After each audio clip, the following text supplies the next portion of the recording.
Eran dos viejos que se odiaban, o sea, que se amaban de otro modo.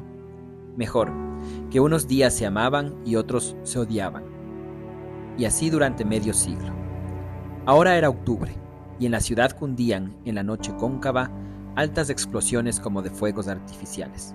Pero no eran fuegos artificiales. Del otro corazón es una obra que tiene un conjunto de relatos que tienen líneas narrativas diversas, a las que nos tiene acostumbrado Abdón Ubidia. Hay relatos con motivos mágicos, realistas y políticos. Aquí la charla con el autor.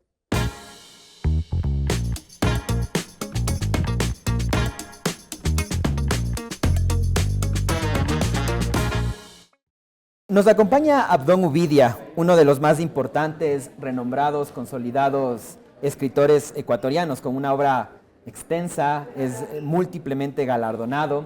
Se me viene a la mente su premio Eugenio Espejo en el 2012, si no estoy mal, un premio a su trayectoria. En fin, se trata de un referente de nuestra literatura. Abdón, bienvenido, ¿cómo está? Muchas gracias.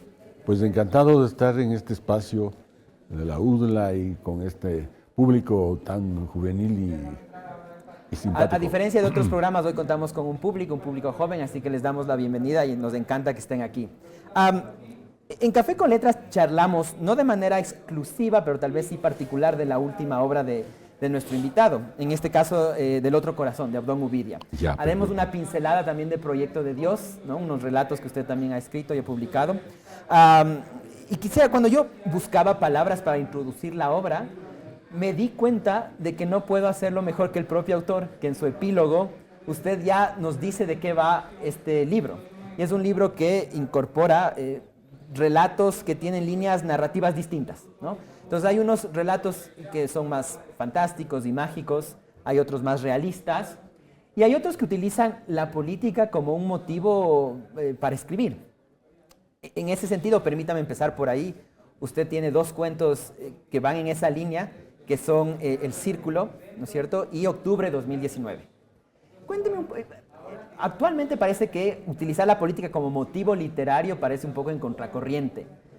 Entonces quiero preguntarle y empezar por ahí, ¿cómo decidió incluir estos cuentos en este libro?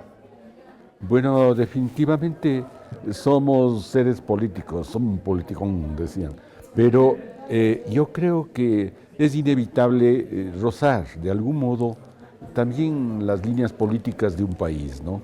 Yo he escrito varias novelas sobre Quito, sobre todo. Tengo una trilogía, Ciudad de Invierno, que está por ahí, Sueño de Lobos y La Madriguera. Pero cada una reseña una década de la ciudad, ¿no? La Ciudad de Invierno, la década petrolera, el esplendor de esa ciudad quiteña. El Sueño de Lobos, en cambio, ya los conflictos de la década de los 80 y el año 2000 pasó todo aquí. O sea, hubo un desastre bancario, hubo justamente el comienzo del círculo, alude a ese momento, hubo una estampida prácticamente de casi 2 millones de ecuatorianos, hubo la caída de un gobierno, hubo la dolarización y por si fuera poco, el volcán Pichincha hizo erupción. Entonces alguien debería contarlo eso, ¿no? Hice en este libro que se llama La Madriguera, pero ahí sí le cuento un secreto. Yo tengo dos líneas de acción totalmente distintas en la literatura. Una se refiere a las novelas y cuentos de ambiente quiteño, muy realistas, muy urbanos, como son algunos de los cuentos estos del libro que alude, pero otra línea completamente distinta en la que está Proyecto Dios y está Divertimventos, que es una línea fantástica, casi de utopías, casi de anticipación, casi de ciencia ficción. Entonces, siempre traté de mantener separadas las dos líneas narrativas, pero en este último libro algo pasó que dije, ¿y por qué mantengo separadas? ¿Por qué no las mezclo en los cuentos estos? Y así hice algunos cuentos de ciencia ficción que están incluidos ahí, pero también los que usted alude, más bien de temas realistas. Bueno, quiero decir que yo soy un escritor que quiere ser actual, que quiere que el presente le configure. Entonces, en ese libro no solamente hay esos dos cuentos de temas candentes, vamos a decirlo así, sino el último cuento que se El de llama la carta al abuelo, ¿no? Carta al Al Nieto, nieto, ¿qué hace el abuelo? que en definitiva trata sobre el suicidio juvenil, que es algo espantoso porque uno no puede tolerar que un niño, un joven, en la flor de la edad, cometa semejante acto. Pero sin embargo, en el Ecuador es la primera causa de muerte juvenil de los jóvenes entre los 10 y los 14 años. Entonces yo creo que un escritor tiene que sincerarse, sensibilizarse con estos problemas, porque yo creo que la gran causa de estos desastres es la soledad y es la desesperación, el no tener con quién conversar, el no tener un verdadero rayo de esperanza. Por eso yo creo que el cuento este, que se llama Carta al Nieto, y empieza así: querido nieto, sé que has querido suicidarte, y viene la historia, ¿no? Es el cuento que más trabajo me ha costado escribirlo en mi vida. He hecho novelas grandes, libros difíciles, pero ese sí, quizá por el tema, tuve el auxilio de contar con una psicoanalista como Amparo Ramón o un psiquiatra como el doctor Nelson Jurado, que me ayudaron un poco a vislumbrar lo que yo quería hacer, es decir, a pesar de lo arduo del tema, dar un mensaje de esperanza, ¿no? Vale.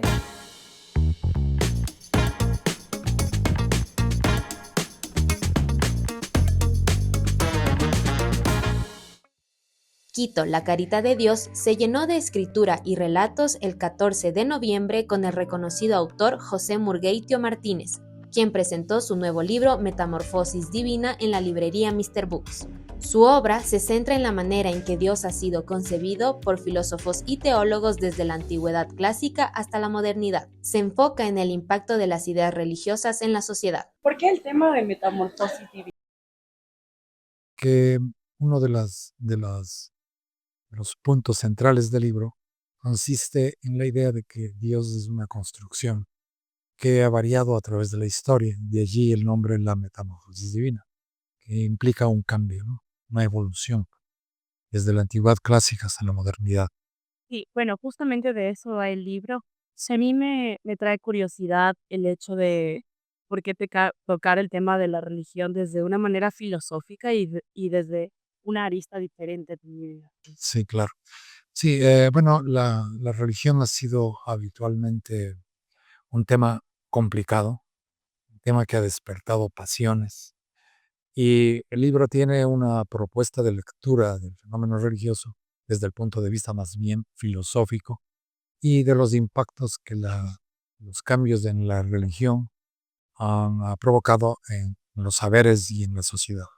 Es importante cómo se va desarrollando en el libro justamente esto de que el tema de la religión tiene varias aristas, tiene varios puntos de vista y también cómo se ha venido desarrollando y específicamente usted que nos puede hablar en el libro de que eran otras épocas, por llamarlo así, cuando se hablaba de la religión o el catolicismo como tal, y ahora cómo ha interferido en la actualidad los temas sociales, todo eso. ¿Cómo lo podemos relacionar o cómo lo podemos explicar de una forma que se entienda? Claro. Bueno, el libro intenta hacer una lectura de los temas filosóficos relacionados con Dios, de los temas religiosos, pero centrándolo en unos aspectos o en unos temas que tienen relación con la época contemporánea. Por ejemplo, esto de las diferencias entre islamismo, catolicismo y judaísmo tienen una historia y es un tema actual. Este encuentro literario y el escritor Murgueitio demuestran la importancia de reflejar las diferencias religiosas presentes en nuestra sociedad.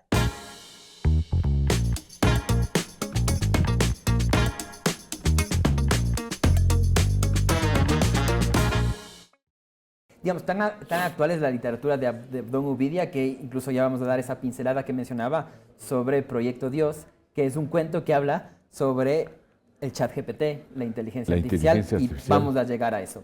Perfecto. Encaminaba un poco el tema de los cuentos con motivo político, porque me parece que es importante, y sobre todo para las audiencias jóvenes, entender el contexto de Abdón Ubidia, uno de los, como digo, referentes de la literatura de nuestro país. Y usted fue parte de un movimiento, llamaría yo, que se conoció como los Tsánsicos. Cuénteme un poco sobre esto brevemente. Sí, era un grupo de jóvenes escritores, así de esta edad, más o menos adolescentes, casi 20 años, cuando más, que de pronto una ciudad que era muy pequeña, Recoleta, Quito no tenía más de 300,000 habitantes, resolvimos un poco conmover el espacio político y público y sobre todo literario de la ciudad. Entonces, Tsánsicos quería decir cazadores de cabezas. En el fondo éramos cazadores de vacas sagradas, de entonces, ¿no? Entonces nos constituimos en un grupo que hacía recitales extraños en esa ciudad que le digo ya muy conservadora, muy recoleta, recitales por ejemplo en Amorgue 1 o por ejemplo en sindicatos, en cualquier lado, en lugares como el Círculo se llamaba un café y también otro que se llamaba el Café 77. En el centro. En el centro. Bueno, eso más o menos los Tsánsicos, ¿no? Pero un grupo además identificado con movimientos de izquierda en la época, son más o menos los 60 y Sí, 70, ¿verdad? claro. Con movimientos de izquierda y es que participaron en lo que se conoció la toma de la Casa de la Cultura. Sí. Lo que querían es eso, ¿no? Revolucionar un poco el sistema cultural ecuatoriano. ¿Era así? Sí, que le veíamos absolutamente anquilosado, muy conservador, reaccionario sería la palabra que usábamos entonces. Y claro, yo me he procurado quedarme fiel, tanto en lo político, lo ideológico y lo artístico, en la literatura, a las líneas que me permitieron empezar a escribir. No, y se ¿no? nos notan estos dos cuentos que mencionábamos aquí. Vuelvo al libro Sí. y me llama siempre la atención cuando los escritores hacen referencia a su propio oficio. Y aquí hay un cuento que se llama Fabricar un escritor. Fantástico, ¿no? Fantástico, exactamente, solo pero donde usted más o menos concluye, mi conclusión del cuento es que un escritor no se puede fabricar, no podemos hablar de profesión en la escritura, sino de oficio más bien quizá. ¿Cómo lo ve usted, el tema de la creación literaria del escritor? Bueno, yo me sentí un poco incómodo con la noticia de que ahora ciertas universidades estaban confiriendo títulos de escritores, como si los escritores fueran médicos, ingenieros o cualquier profesión así muy, incluso exacta. No es así, ¿no? El escritor se forma desde la muy remota infancia con una actitud hasta cierto punto rebelde frente al mundo y trata de decir su palabra única a veces en ese amago de rebeldía, ¿no?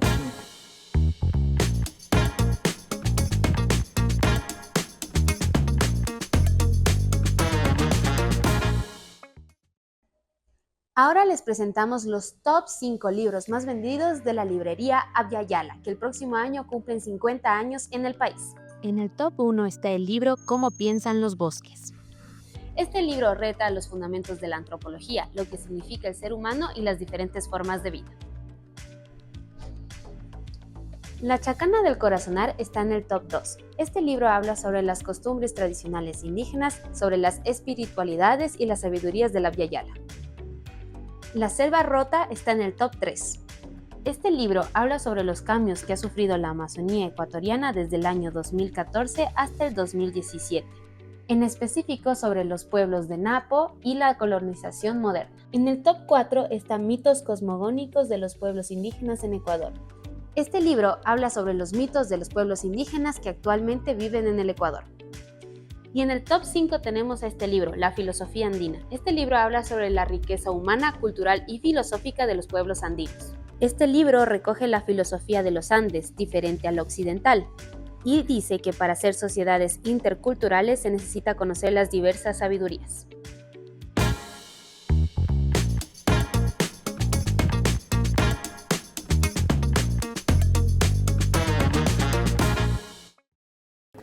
Del otro corazón también tiene cuentos como, y usted decía, que tiene líneas narrativas a lo largo de su trayectoria identificadas.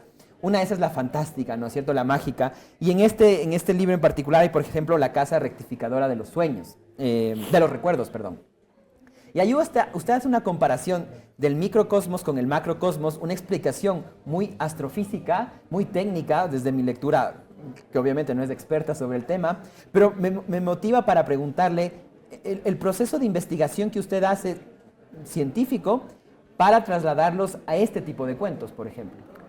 Bueno, tuve unos años de formación científica que afortunadamente los abandoné, pero me quedó la duda y entonces siempre he estado pegado a las noticias de la ciencia. Me encantan los libros de Yuval Harari, todos los que son de difusión científica, y siempre tengo alguna cosa que leer o que decir al respecto, ¿no? Usted mencionaba ese libro, Proyecto Dios, que habla sobre la inteligencia artificial. He leído cuántos libros me han caído en las manos para tratar de entender por qué es esta alarma que tienen las grandes mentes científicas, desde Hawking en adelante, con la presencia de la inteligencia artificial y la posibilidad de que algún rato esa inteligencia desarrolle una autoconciencia, una conciencia del mundo y se crea como una nueva especie instalada en la Tierra que a lo mejor amenazaría, dicen muchos de los analistas y los científicos, amenazaría la propia existencia humana. Bueno, usted mismo ya ha resumido eso de qué va Proyecto de Dios. No voy a hacer ningún spoiler a la audiencia para que pueda consumir el relato. Proyecto de Dios hay una persona que es más o menos elegida por otro tipo de especie extraterrestre que le habla a través del grifo de agua. Y básicamente lo que quieren hacer es una conspiración con esta persona terrestre para que de alguna manera dé de baja este peligro que supone la inteligencia artificial. Claro. Quisiera preguntarle, ya que hemos hablado de Proyecto Dios, su relación con la inteligencia artificial y la literatura. Bueno, yo creo que todos los avances tecnológicos en primera instancia son aprovechados por los seres humanos, pero luego terminan dominándolos. Por ejemplo, yo creo que es muy legítima la figura de Frankenstein, inventado por Mary Shelley, ya en los albores del descubrimiento de la energía eléctrica. Frankenstein es el aviso, el alerta de que algo está pasando en el mundo que lo va a transformar. Y de pronto ahora estamos hablando por micrófonos y nos están iluminando luces artificiales y ahí veo una pantalla de televisión y están los celulares apagados, me imagino, pero están los celulares y todo, absolutamente todo, depende de las ondas electromagnéticas, ondas eléctricas que no permiten que nuestra vida sea entendida de otro modo. Quiere decir que lo que pasa en el cuento de Mary Shelley, todos han de haber visto ustedes Frankenstein, ¿no? Un poco saber de qué se trata. Es la criatura que se escapa de su creador. Y un poco yo creo que lo que nos estaba haciendo es una metáfora. Vale. La electricidad fue descubierta, inventada, los aparatos, por los humanos, pero ahora nosotros ya no comandamos ese fenómeno eléctrico, sino como que estamos esclavizados a él.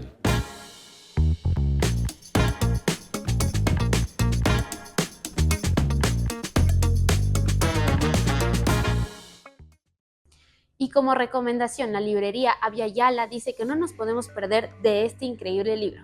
Viajes a través de los majestuosos Andes del Ecuador. Este libro tiene crónicas viajeras de Edward Whymper, el autor de este libro, y se da a conocer viajeros clásicos y su mirada al Ecuador. Estos son viajeros a principios del siglo XX.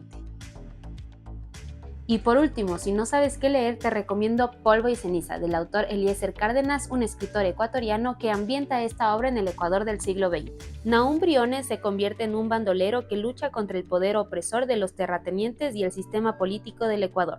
Todo esto porque Nahum Briones sufrió de injusticias sociales desde niño, como la desigualdad y el abuso. Se convierte en un tipo de Robin Hood, es decir, robaba a los ricos y se los daba a los pobres. La escritura de Polvo y Ceniza es poética. Salta mucho en el tiempo. A veces puedes estar en el pasado o en el presente. Si quieres conocer más de la historia del Ecuador de una forma heroica, este es el libro que estabas buscando. Un 10 de 10 para los amantes de la literatura y la historia.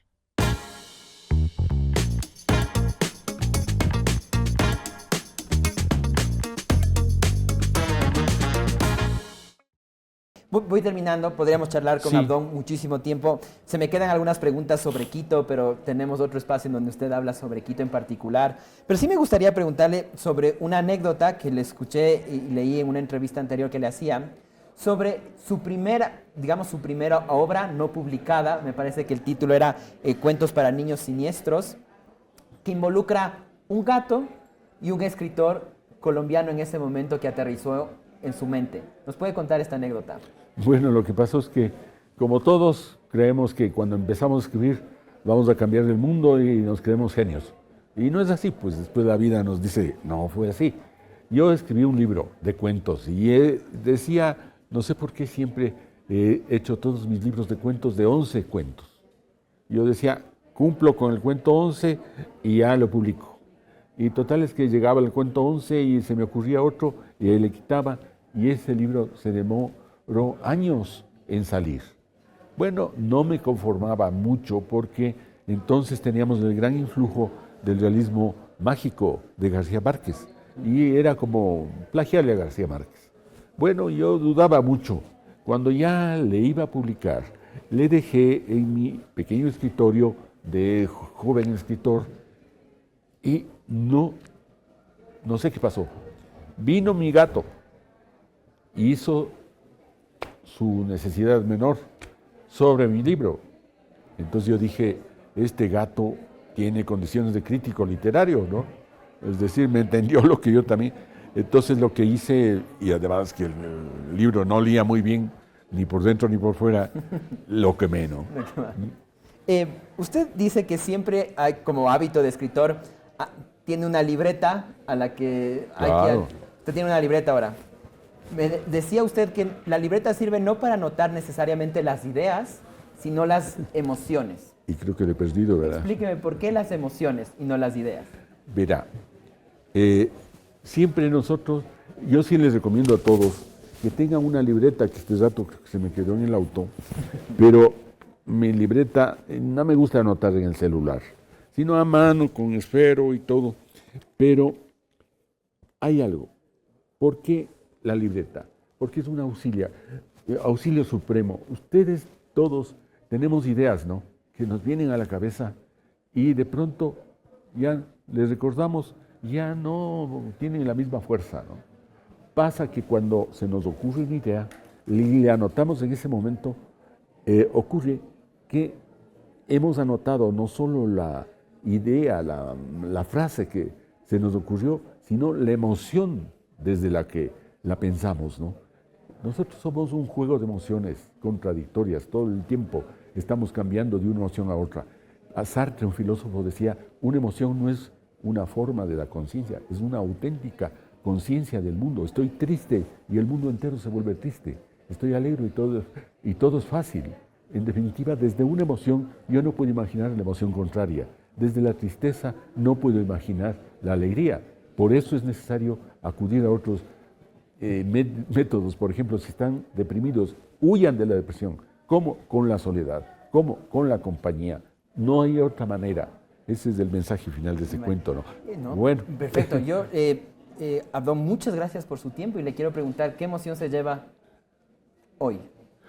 Bueno, yo no sé si la gratitud sea una emoción, pero en todo caso eso es lo que anima mi espíritu en este momento, verme con gente tan jovencita, todos ustedes también, pero una alegría poder transmitir algo de lo que a uno le inquieta, ¿no? Un escritor escribe para los otros, no tiene sentido escribir para uno mismo. Ustedes cuando hacen su pequeño diario, que casi todos lo harán, pues no están escribiendo para ustedes mismos, están pensando en otro como ustedes que les va a leer. Nos quedamos con eso. Muchas Perfecto. gracias, Abdón, y a ustedes como siempre, gracias por acompañarnos, escríbanos, les leemos en los comentarios y nos vemos en la próxima entrega de Café con Letras.